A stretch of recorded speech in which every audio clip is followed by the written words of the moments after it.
Late entry ni Andrea Brillantes sa Piliin Mo ang Pilipinas, challenge viral kaagad. Instant na nag-viral ang video ni Andrea Brillantes na may pamagat na, "Piliin mo ang Pilipinas." Sa loob lamang ng ilang oras mula nang ma-upload ito sa kanyang mga social media accounts, agad itong nakakuha ng milyong views at naging paborito ng mga netizens. Ang video ay nagbigay diin sa mga kabuhayan ng mga Pilipino, mga tagumpay ng mga kababayan natin sa iba't ibang larangan, pati na rin ang mga makukulay at tradisyonal na kasuotan ng mga Pilipino, kaya't nakatanggap ito ng napakaraming positibong komento at reaksyon mula sa mga tao sa social media. Dahil sa mabilis na pagkalat ng video, hindi rin nakaligtas ang mga netizens sa pagbibigay ng kanilang mga opinyon. Isang netizen ang nagkomento, "Si Blythe yung classmate mong matagal na absent kaya ngayon naghahabol ng assignments, pero perfect pa rin," na isang biro na naglalarawan ng karakter ni Andrea sa video. Sa pamamagitan ng komento na ito, ipinakita ng netizen ang kahusayan ni Andrea sa kanyang trabaho at ang likas na pagiging perpekto ng aktres sa kabila ng mga pagsubok.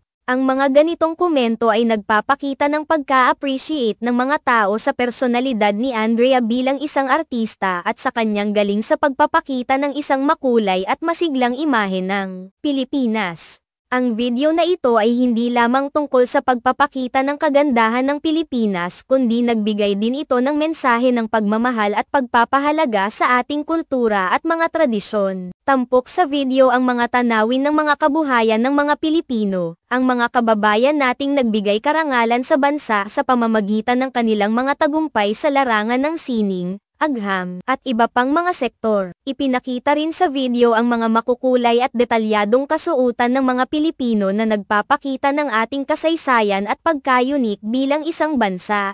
Ang mga visual na aspeto ng video ay nagbigay diin sa kahalagahan ng pagiging proud sa ating lahi at ang pag-alala sa mga bagay na bumubuo sa ating kultura. Nagbigay din si Andrea ng isang espesyal na pasasalamat sa kanyang mga taga-suporta at sa lahat ng tumangkilik sa kanyang proyekto. Sa isang caption sa kanyang post, sinabi niyang, "Maraming salamat po sa lahat ng nanood ng 2024 na Makeup Trends Rewind ko. Of course, special thanks to my team and Lucky Beauty for making my vision come to life." Ipinakita niya dito ang kanyang pasasalamat sa lahat ng mga taong tumulong upang maisakatuparan ang kanyang mga ideya at plano para sa video. Mahalaga sa kanya ang bawat isa sa kanyang team, na siyang nagbigay daan upang makamit ang tagumpay ng video. Ang "Piliin Mo ang Pilipinas" na proyekto ay isang magandang halimbawa ng kung paano ginagamit ng mga kilalang personalidad ang kanilang impluwensya sa social media upang magbigay pugay sa kanilang sariling bansa at itaguyod ang kultura at tradisyon nito. Ito ay isang uri ng digital na kampanya na hindi lamang nagpapakita ng pagiging makabayan, kundi pati na rin ng pagiging inspirasyon sa mga kabataan at sa mga Pilipino sa buong mundo. Sa pamamagitan ng video, ipinakita ni Andrea ang kanyang malasakit sa pagpapalaganap ng pagmamahal sa Pilipinas, at ang kanyang pagiging bahagi ng isang kilusang naglalayong ipagmalaki ang ating bansa sa buong mundo. Hindi lang ito isang simpleng video na ipinost ng isang artista. Ang "Piliin Mo ang Pilipinas" ay isang pampasigla na proyekto na nagbigay inspirasyon sa mga Pilipino upang ipagmalaki ang ating kultura at ating bansa.